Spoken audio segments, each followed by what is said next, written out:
સુરત જિલ્લામાં આદિવાસી સમાજના યુવાનો દ્વારા જે પણ રિક્ષા ચલાવીને પોતાની રોજગારી મેળવે છે, પોતાનું ઘર પરિવાર ચલાવે છે, એમના દ્વારા એક યુનિયન બનાવવામાં આવ્યું છે. એ આદિવાસી યુનિયન, રિક્ષા યુનિયનના તમામ સાથીઓને હું અભિનંદન આપું છું અને અમે પૂરેપૂરું અમારું સમર્થન આપીએ છીએ. આ રિક્ષા યુનિયન પર હું અપેક્ષા પણ રાખું છું કે દરેક સમાજના લોકોને દિવસ રાત જ્યાં પણ જરૂર પડે, કોઈ પણ જાતની ઇમરજન્સી હોય, એમાં બધાની સાથે રહી, બધાને સહકાર આપે. ક્યાંક કોઈ નિરાધાર હોય, તપતા હોય, કોઈ પણ ગરીબ હોય, એને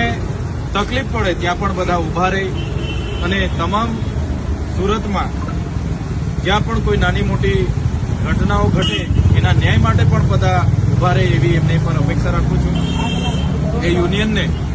જ્યાં પણ અમારી જરૂર પડશે, આદિવાસી સમાજના તમામ અમે આગેવાનો એમની સાથે છે અને સાથે રહીને આવનારા દિવસોમાં સેવાકીય પ્રવૃત્તિઓ કરીશું. એમના પરિવાર સાથે, આદિવાસી સમાજ સાથે, સુરતની જનતા સાથે અને ગુજરાત તેમજ દેશની જનતાની